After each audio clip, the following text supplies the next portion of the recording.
चैत्र नवरात्रि की पूजा में इन नियमों का करें पालन, माँ दुर्गा प्रसन्न होकर देंगी आशीर्वाद। नवरात्रि के 9 दिनों में पूरे विधि विधान से माँ दुर्गा की पूजा की जाए तो वे हर मनोकामना पूरी करती हैं। माँ दुर्गा के 9 रूपों की आराधना का ये समय हिंदू धर्म में काफ़ी पवित्र और ख़ास माना गया है। माँ दुर्गा के भक्तों को हर साल चैत्र नवरात्रि का बेसब्री से इंतज़ार रहता है। चैत्र नवरात्रि का समय माँ दुर्गा को प्रसन्न करने के लिए काफ़ी शुभ माना जाता है। कहा जाता है कि नवरात्रि के 9 दिनों में पूरे विधि विधान से माँ दुर्गा की पूजा अर्चना और वंदना की जाए तो माँ हर मनोकामना, हर इच्छा पूरी करती हैं, साथ ही सुख समृद्धि, सौभाग्य और तरक्की देती हैं। चैत्र नवरात्रि के कुछ खास नियम हैं पूजा पाठ के। चैत्र नवरात्रि के दौरान 9 दिन घर में साफ सफाई रखें जिससे माँ दुर्गा की कृपा बरसे और घर में सुख समृद्धि और सकारात्मकता बनी रहे। यदि आप नवरात्रि में व्रत रख रहे हैं और घट स्थापना कर रहे हैं तो घर में तामसिक भोजन न पकाएं और न ही बाहर से ले आएं। इस दौरान शुद्धता और पवित्रता का पूरा ध्यान रखें। चैत्र नवरात्र में कपड़ों का भी यानी वस्त्रों का भी विशेष ध्यान रखा जाता है। माँ दुर्गा की पूजा करते समय लाल, पीला, नारंगी, गुलाबी जैसे शुभ रंगों को ही पहना जाता है। काले और नीले रंग के कपड़े भूल कर भी ना पहने। कैसे शुरू करें चैत्र नवरात्रि की पूजा? कैसे नवरात्र के पहले दिन कलश स्थापना करें? कैसे चौकी बिठाएं? माता रानी की मूर्ति की स्थापना करें? किस तरह से अखंड ज्योत जलाएं? कैसे ज्वारे बोएं और माता रानी को प्रथम दिन क्या भोग लगाएं? दुर्गा सप्तशती का पाठ कैसे शुरू करें? किन मंत्रों का माता रानी के जाप करें कि आपकी सर्व कामना सिद्ध हो? इन्हीं सब विषयों को लेकर मैं हाजिर हुई हूँ। तो चलिए वीडियो को शुरू करते हैं। इससे पहले वीडियो शुरू करने से पहले एक बार प्रेम से बोलते हैं जयकारा शेरा वालिदा बोल साचे दरबार की जय। पहले हम नवरात्रि की पूजन सामग्री की लिस्ट देख लेते हैं। माता रानी की प्रतिमा चाहिए या तो फ़ोटो ले सकते हैं। माता रानी को स्नान कराने के लिए पंचामृत चाहिए। कलश स्थापना के लिए आम और अशोक के पत्ते ले लें। इसके बाद फूल माला ले लें, गुड़हल के फूल ले लें, ऋतु फल ले लें, पानी वाला नारियल ले लें, अक्षत हल्दी से रंगा ले लें। गुड़हल का फूल आप माता रानी की पूजा में ज़रूर शामिल करें। बेल पत्र, दूर्वा, पान। माता रानी के लिए आप वस्त्र ले लें। 16 श्रृंगार की सामग्री ज़रूर चढ़ाएं। नवरात्र के पहले दिन अखंड ज्योत प्रज्वलित करने के लिए अखंड दीपक ले लें, धूप बत्ती ले लें, जौ बोने के लिए ले लें, गांठ की हल्दी, सुपारी, लौंग, इलायची, एक सिक्का, मौली, जनेऊ। जौ बोने के लिए आप एक मिट्टी का पात्र ले लीजिए, कलश ले लीजिए, तिल का तेल, घी, अगरबत्ती, धूप बत्ती, कपूर, सूखा नारियल, माचिस और बालू, गाय का गोबर, कुमकुम, अबीर, गुलाल, इत्र, जल, सिंदूर, हवन सामग्री। ये सारे सामान, दुर्गा सप्तशती की किताब, तिल का तेल, ये सारी सामग्री चैत्र नवरात्र की पूजा में शामिल की जाती है। ये सब सामान आप पूजा से पहले इकट्ठा कर लें ताकि पूजा में आपके कोई भी विघ्न बाधा न पड़े, कोई त्रुटि न पड़े। इसके बाद एक चौकी पे लाल रंग का वस्त्र बिछाएंगे। यदि माता रानी का फ़ोटो है, तस्वीर है तो आप उसको लगा लीजिए। और यदि आपके पास पीतल या अष्ट धातु की माता रानी की मूर्ति है तो ज़रूर कराएं माता रानी को आप पंचामृत अभिषेक, पंचामृत स्नान नवरात्र के प्रथम दिन आप ज़रूर कराएं। इससे भाग्य उन्नति होता है, जीवन में तरक्की होता है। पहले आप जहाँ पे पूजा करना है गंगा जल से उस जगह को शुद्ध कर लीजिए। उसके बाद माता रानी को सबसे पहले गंगा जल से स्नान कराइए। श्री गणेश जी का ध्यान करिए। ओम गणपते नमो नमः, श्री सिद्धि विनायक नमो नमः, अष्ट विनायक नमो नमः, गणपति बप्पा मोरया। इस तरह से गणेश जी का ज़रूर ध्यान करके ही कोई पूजा शुरू करनी चाहिए। इसके बाद माता रानी को आप गाय के दूध से, कच्चे दूध से स्नान कराइएगा, यानी कि पंचामृत दूध, दही, घी, शक्कर, शहद से नवरात्रि के प्रथम दिन ज़रूर से आप माता रानी को पंचामृत से अभिषेक कराइए। फिर सुगंधित जल से अभिषेक कराइए, फूलों से अभिषेक कराइए। ये सब स्नान ईश्वरीय स्नान माना जाता है और भगवान को ज़रूर स्नान इन सब चीज़ों से कराना चाहिए। देखिए, इस तरह से हम नवरात्र के प्रथम दिन माँ दुर्गा को स्नान कराएंगे। इससे हमारी हर कामना की सिद्धि होगी, हमारे घर में सुख, समृद्धि और सौभाग्य में बढ़ोतरी होगी। जिस कामना से हम पूजा कर रहे हैं, जो भी हमारी मन की कामना है, आप नवरात्रि में ज़रूर कराएं पंचामृत अभिषेक। देखिएगा, आपकी हर कामना पूरी होगी, सफलता मिलेगी हर क्षेत्र में। स्नान आदि कराने के बाद माता रानी के लिए आसन बिछाएंगे और सुंदर सा श्रृंगार कराएंगे अपनी माता रानी का, क्योंकि ये चैत्र नवरात्र का पर्व है और ये ऐसा पर्व है हिंदू धर्म में कि इसकी बहुत ज़्यादा मान्यता होती है। चैत्र नवरात्र में हम जिस भी कामना से देवी की आराधना करते हैं, वो कामना हमारी शीघ्र पूरी होती है।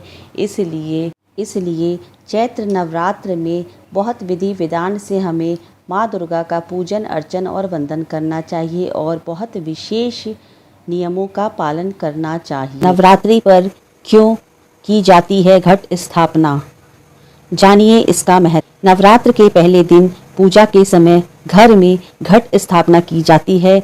9 दिनों तक माता के अलग अलग रूपों की पूजा से पहले कलश पूजन किया जाता है। क्या आप जानते हैं कि क्यों कलश स्थापना की जाती है? नवरात्र के 9 दिनों माँ दुर्गा के अलग अलग रूपों की आराधना की जाती है। नवरात्रि के पहले दिन पूजा के समय घट स्थापना का बहुत महत्व है और जौ भी बोए जाते हैं। 9 दिनों तक माता के अलग अलग रूपों की पूजा से पहले कलश पूजन किया जाता है। इसी बीच कलश को हिलाया नहीं जाता है। आपके भी घर में नवरात्रि में कलश स्थापना होती होगी और ज्वारे भी बोए जाते होंगे, लेकिन क्या आपने कभी सोचा है ऐसा क्यों किया जाता है, इसका क्या महत्व है? तो आइए इसी चर्चा में आगे बढ़ते हैं कि कलश का क्या महत्व है। कलश की जब स्थापना की जाती है तो एक मंत्र का उच्चारण किया जाता है। कलशस्य मुखे विष्णु, कंठे रुद्रः, समाश्रिता, मूलेतस्य स्थितो ब्रह्मा, मध्ये मात्रा गणा स्मृता, कुछौतु सागरा, सर्वे सप्तद्वीपा वसुंधरा, ऋग्वेदो यजुर्वेद सामगानाम अथर्वणा, अंगेश्च सहिता सर्वे कलशंतु समाश्रिता। इसका अर्थ है कलश के मुख में विष्णु जी, कंठ में महेश, मूल में ब्रह्मा और कलश के मध्य में दैवीय मातृ शक्तियां निवास करती हैं। इसके अलावा समुद्र, सातों द्वीप, वसुंधरा, चारों वेद, ऋग्वेद, यजुर्वेद, सामवेद और अथर्ववेद इस कलश में स्थान लिए हुए हैं। इस तरह कलश में सभी देवी देवताओं का आवाहन किया जाता है। कलश पर नारियल रखना बेहद जरूरी माना जाता है। कलश को बंद करने के बाद सबसे ऊपर नारियल रखा जाता है। नारियल को भगवान गणेश का प्रतीक माना जाता है। कोई भी पूजा भगवान गणेश की पूजा के बिना अधूरी मानी जाती है, इसलिए नारियल के बिना कलश की स्थापना भी अधूरी मानी जाती है। कलश पूजन के जरिए हम सभी देवी देवताओं का पूजन कर लेते हैं। इससे सभी देवी और देवताओं का आशीर्वाद मिलता है और घर में सुख, समृद्धि और खुशहाली बनी रहती है। तो किस तरह से कलश स्थापना की जाए, चलिए विस्तृत में आज हम यहाँ पे वीडियो के माध्यम से जानकारी लेते हैं। पहले एक तांबे का लोटा ले लेंगे। लोटा आप पीतल का या फिर मिट्टी का भी ले सकते हैं। स्टील या लोहे का लोटा नहीं लेंगे। उसके बाद लोटे पे स्वास्तिक का चिन्ह बनाएंगे। रोली कुमकुम से स्वास्तिक का चिन्ह बनाया जाता है। ये शुभता का प्रतीक माना जाता है। इस तरह से देखिए स्वास्तिक का चिन्ह बनाएंगे और शुभ लाभ के लिए इस तरह से 2 लाइन बनाया जाता है।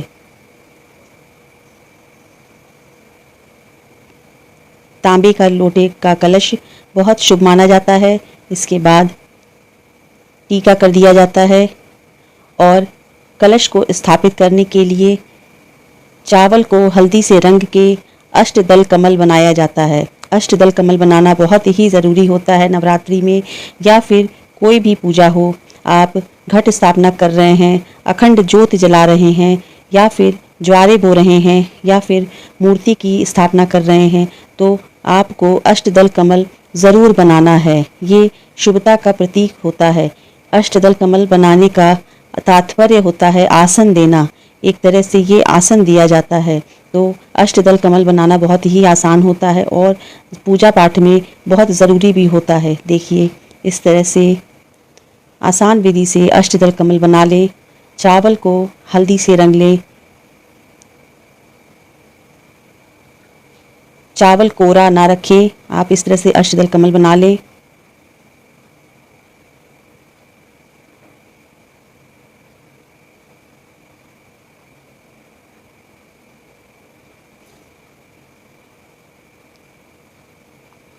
देखिए, बहुत ही आसान विधि से अष्टदल कमल तैयार हो गया है। अब इसके बाद लोटे में कौन कौन सी वस्तुएं शामिल की जाती हैं, अर्थात डाली जाती हैं, पहले हम उसको देखेंगे। लोटे में देखिए, अष्टदल कमल बनाने के बाद हम लोटे में ये सामग्री डालेंगे।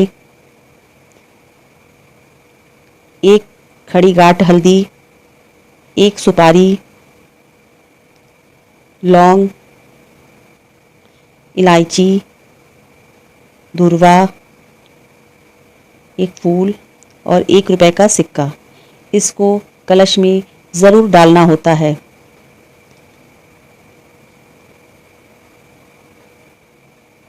इसके बाद कलश को लाल कपड़े से इस तरह से ढक दिया जाता है।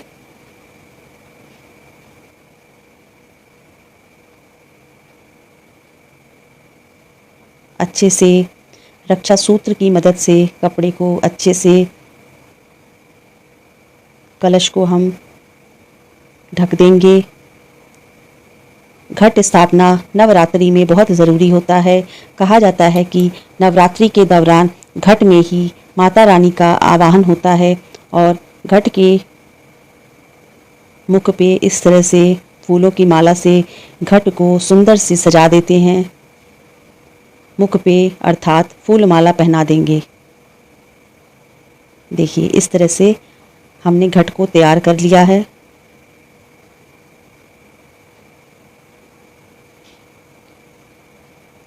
पांच तरह की इसमें सामग्री भी डाल दिए हैं। अब ये अष्टदल कमल पे इसको हम स्थापित करेंगे।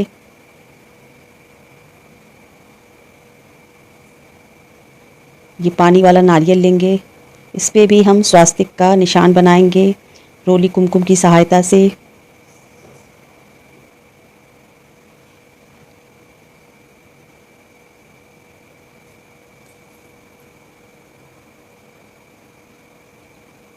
स्वास्तिक शुभता का प्रतीक होता है। स्वास्तिक बनाने से, स्वास्तिक का चिन्ह बनाने से जो भी कार्य करते हैं वो निर्विघ्नता पूर्वक वो कार्य संपन्न होता है। इसलिए हर पूजा पाठ में स्वास्तिक का चिन्ह ज़रूर बनाना चाहिए। देखिए, इस तरह से स्वास्तिक हमने बना लिया है। नारियल पर भी नारियल को इस तरह से चुंदरी में लपेट देंगे, लाल रंग की चुंदरी में लपेटेंगे। नवरात्रि में लाल रंग का बहुत विशेष महत्व होता है।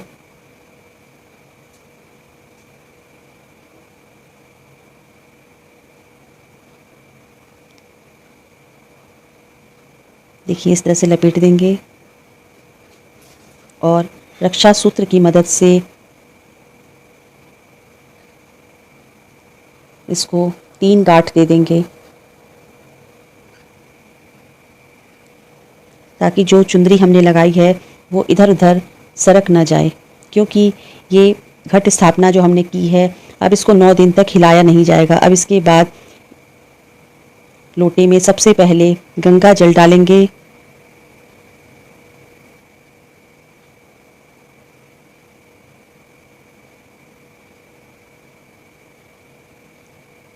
इसके बाद शुद्ध जल इसमें मिलाएंगे।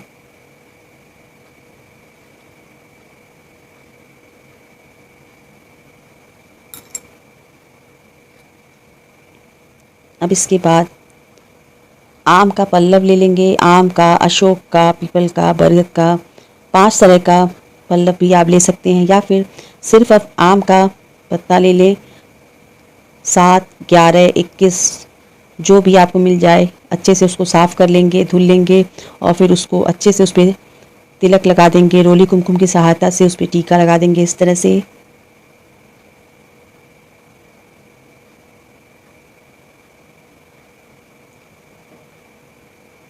सारे पत्तों पे अच्छे से इस तरह से रोली कुमकुम की मदद से ऐसे टीका लगा देंगे।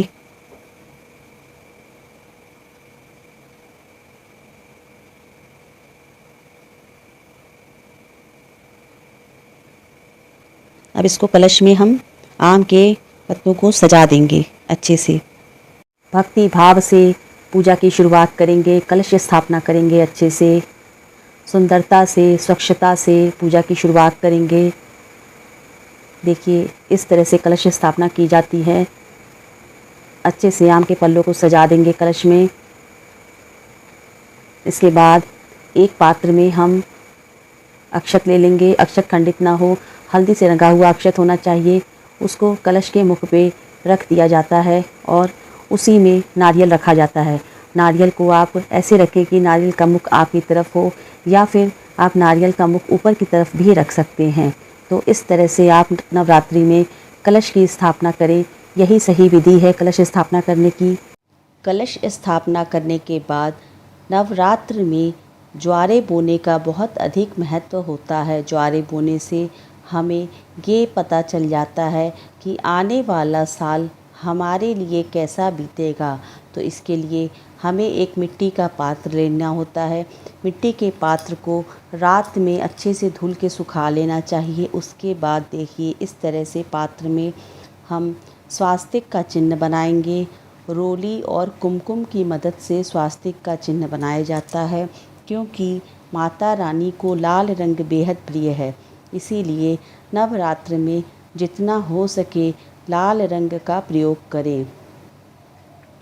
इस तरह से सुंदर से आप मिट्टी के पात्र को सजा दें, तिलक लगा दें, टीका कर दें, स्वास्तिक का चिन्ह बना दें। इस तरह से देखिए कितना सुंदर लग रहा है। इसके बाद पात्र के मुख पे आप रक्षा सूत्र बांध देंगे। रक्षा सूत्र बांधना ज़रूरी होता है। चाहे तो आप चुंदरी भी लपेट सकते हैं, चुन्नी भी लपेट सकते हैं। सर्वोत्तम रहता है कि आप रक्षा सूत्र बांध दीजिए। इस तरह से नवरात्रि में ज्वारे बोने का बहुत अधिक महत्व होता है। कहा जाता है जौ बोने से हमें ये अनुमान लग जाता है कि हमें हमारा आने वाला साल कैसा बीतेगा। जौ जो है हमारी धरती का पहला अन्न माना जाता है। इसके बाद साफ़ किया हुआ बालू का प्रयोग किया जाता है जौ बोने में। स्वच्छता और शुद्धता और पवित्रता तीनों का ध्यान रखना बहुत ज़रूरी है। शुद्ध मन से जौ बोइए, आपका जौ हरा भरा और बहुत ही सुंदर उग कर आएगा। इस तरह से आप बालू को साफ़ कर लीजिए। बालू में गोबर नहीं मिलाना है, सिर्फ़ और सिर्फ बालू रहेगा। इस तरह से बालू को आप मिट्टी के पात्र में बिछा लेंगे और अच्छे से जौ को साफ़ कर लेंगे। देखिए ये हमने जौ ले लिया है और अच्छे से जौ को साफ़ करके रख लेंगे और इसी बालू में जौ को मिला लेंगे। इस तरह से बालू को मिला के अब जौ को और बालू को एक दूसरे में अच्छे से मिला देना है। बहुत अच्छी तरह मिलाना है, पूरा भीतर तक जौ चला जाए पात्र में और बालू और जौ एक दूसरे में मिल जाए। थोड़ा सा जौ डाल के आप ऊपर से भी ढक दीजिए। इसके बाद जहाँ पे हमें माता रानी के पास जौ रखना है, जौ का पात्र रखना है, वहाँ पे जौ को भी आसन दिया जाता है। दोस्तों, आसन देना बहुत ज़रूरी है। आपके घर में कोई भी आएगा, अगर आप उसे आदर के साथ, प्रेम के साथ नहीं विराजमान कराएंगे, नहीं बैठाएंगे, तो वो खुश नहीं होता है। इसी तरह से नवरात्रि में माता रानी की प्रसन्नता के लिए विशेष तरह से, इस तरह से देखिए, आसन दिया जाता है। इस तरह से हम अष्टदल कमल बना के, यानी कि कमल रूपी पुष्पों की तरह अक्षत से आसन दिया जाता है। इसी आसन पे हम जौ के पात्र को रखेंगे। बिना आसन के आप पात्र को कभी न रखें। अब इसके बाद जौ का ये पात्र हम इसी आसन पे रखेंगे, क्योंकि नवरात्र के तीसरे दिन जौ के रूप में ही साक्षात माता रानी दर्शन देती हैं। इसलिए जौ में साक्षात माता रानी का वास होता है। बहुत ही ज़्यादा पवित्रता और श्रद्धा विश्वास से जौ बोना चाहिए। जय माता दी। ज्वारे बोने के बाद हम नवरात्र यहाँ में पे अखंड ज्योत जलाने की क्या नियम जलाने है, के लिए आसन देंगे। मैं बताती हूँ। सबसे पहले अखंड ज्योत जलाने के ये लिए सारी हम व्यवस्थाएं जब कर लेंगे, अष्टदल कमल बना लेते हैं। वो इस तरह से हम बनाएंगे। हम अपनी पूजा अगर हम शुरू करते घी हैं। का ज्योत जलाएंगे ज्योत तो वो जलाने माता रानी के के लिए दाहिनी तरफ हम यहाँ जलाएंगे, पे सबसे और पहले तिल अष्टदल के तेल कमल का का ज्योत आसन जलाते हैं तो देंगे। वो बाईं तरफ अगर जलाते हैं। तो इस घी तरह का से हम ज्योत पहले जलाते हैं तो माता हल्दी से रानी रंगे के हुए दाहिनी चावल तरफ रखना के चाहिए। अष्टदल और कमल तिल बना या लेंगे। तेल का, सरसों के तेल का दीप अष्टदल कमल जलाते बनाना हैं तो माता रानी ज़रूरी होता है। के बाईं तरफ रखा जाता है। इससे इस हमारी तरह से पूजा आप अष्टदल कमल बना लीजिए। मैंने पहले भी पूर्ण बताया फल था प्राप्त कि होती है पूजा में। नवरात्रि पूजन में इस आसन तरह से देना हम बहुत अष्टदल ज़रूरी कमल पहले होता बना है। चाहे लेंगे। वो अखंड ज्योत को आसन देना रहे, चाहे वो आपको ज्वारे बोना रहे, चाहे पूजा घट पाठ में स्थापना करना अष्टदल रहे, कमल मूर्ति का बहुत स्थापना मायने करना रहे, होता है। वो आसन ज़रूर देना चाहिए। जैसे कोई भी दीपक सजाया जाता है तो उसके नीचे अक्षत या फूल रखा जाता है, उसी तरह से नवरात्र में भी अखंड ज्योत जलाते समय आसन देना बहुत ज़रूरी होता है। उसके बाद एक पात्र रख लें। पात्र आप मिट्टी का या तांबे का, पीतल का आप रख सकते हैं। स्टील का पात्र, स्टील का बर्तन आप प्रयोग मत कीजिएगा। इसके बाद उसमें कुछ फूलों की पंखुड़ियाँ आप डाल लें। अब इसके ऊपर आप अखंड ज्योत को रखें। आप अखंड ज्योत मिट्टी का भी जला सकते हैं। वैसे मिट्टी का दीपक जलाना बहुत शुभ होता है, लेकिन आप पीतल का भी अखंड ज्योत जो मार्केट में बना बनाया आता है उसको भी आप प्रज्वलित कर सकते हैं। उसमें बहुत विशेष रूप से बत्ती लगाने की विधि दी रहती है, उस तरह से आप बत्ती जला लें। इसके बाद अखंड ज्योत को सर्वप्रथम पूजा करने से पहले प्रज्वलित कर लेना चाहिए। अखंड ज्योत जला के पूजा करने से हमारी जो भी पूजा पाठ में त्रुटि रहती है वो क्षमा होती है, और हमारी पूजा का साक्षी अखंड ज्योत ही यानी दीपक होता है। नवरात्रि में अखंड ज्योत जलाते समय बहुत सावधानियां बरतनी होती है। नवरात्रि में अखंड ज्योत जो हम जलाते हैं वो 9 दिनों तक बुझना नहीं चाहिए, और जब भी अखंड ज्योत जलाते हैं तो घर को अकेला नहीं छोड़ना चाहिए, और घर में ताला नहीं लगाया जाता है। कहा जाता है नवरात्र के अखंड ज्योत में, नवरात्र में जो अखंड ज्योत हम प्रज्वलित करते हैं, ज्योति में कभी कभी माता रानी दर्शन देती हैं। उस दर्शन से आप कभी चूकिए नहीं, यानी कि उस दर्शन को पाने के लिए भक्तगण कभी घर को छोड़कर नहीं जाते हैं। वो दर्शन अत्यंत ही दुर्लभ होता है।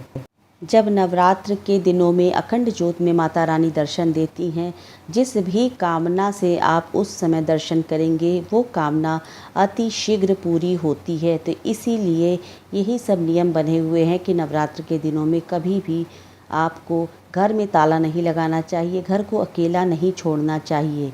यही कारण है कि नवरात्र के दिनों में कोई भी घर को अकेला छोड़कर नहीं जाते हैं। इसके बाद नवरात्र के पहले दिन माँ शैलपुत्री की पूजा की जाती है। प्रतिपदा तिथि के दिन यानी माँ शैलपुत्री की विधि विधान से पूजा अर्चना और वंदना की जाती है। माँ शैलपुत्री की पूजा अर्चना वंदना के दिन घट स्थापना की जाती है, ज्वारे बोए जाते हैं, अखंड ज्योत प्रज्वलित की जाती हैं। माँ शैलपुत्री को गुड़हल का पुष्प चढ़ाया जाता है, घी का ज्योत जलाया जाता है और माँ शैलपुत्री को आज के दिन यानी कि नवरात्र के प्रथम दिन घी का भोग लगाना चाहिए। नवरात्र के प्रथम दिन 16 श्रृंगार की सामग्री अर्पित की जाती है माता रानी को। नवरात्र के प्रथम दिन जो 16 श्रृंगार की सामग्री हम चढ़ाते हैं वो श्रृंगार की सामग्री ब्राह्मण को दान कर दी जाती है। इससे सौभाग्य में वृद्धि होती है। नवरात्र के प्रथम दिन माता रानी को लाल रंग की चुन्नी ओढ़ानी चाहिए। सुहागिन महिलाओं को लाल रंग की चुन्नी ओढ़ानी चाहिए और अगर कुंवारी लड़कियां हैं, पुरुष हैं तो उन्हें सफ़ेद रंग के वस्त्र अर्पित करने चाहिए। लेकिन सुहागिन महिलाओं को भूलकर भी सफ़ेद रंग के वस्त्र कभी नहीं अर्पित करने चाहिए। तो ये नियम है। नवरात्रि के प्रथम दिन कैसे चौकी बिठाएं, कैसे घट स्थापना कैसे करें, किस तरह से यानी कि घट कलश स्थापना करें, ज्वारे कैसे बोएं, अखंड ज्योत कैसे प्रज्वलित करें, क्या नियम है, माता रानी को नवरात्र के प्रथम दिन किस चीज़ का भोग लगाएं, किस रंग का पुष्प चढ़ाएं और माता रानी को क्या प्रथम दिन 16 श्रृंगार की सामग्री चढ़ानी चाहिए, तो उस सामग्री को हमें किसे देना चाहिए। और इन्हीं सब नियमों की जानकारी आपको इस वीडियो के माध्यम से मिल गई होगी। नवरात्र के प्रथम दिन माँ शैलपुत्री के मंत्रों का जाप भी किया जाता है, जो इस प्रकार से है। या देवी सर्वभूतेषु माँ शैलपुत्री रूपेण संस्थिता नमस्तस्यै नमस्तस्यै नमस्तस्यै नमो नमः। तो उम्मीद करती हूँ इस वीडियो के माध्यम से आपको नवरात्रि के पहले दिन की संपूर्ण पूजा विधि की जानकारी मिल गई होगी। प्रेम से बोलिए साचे दरबार की जय।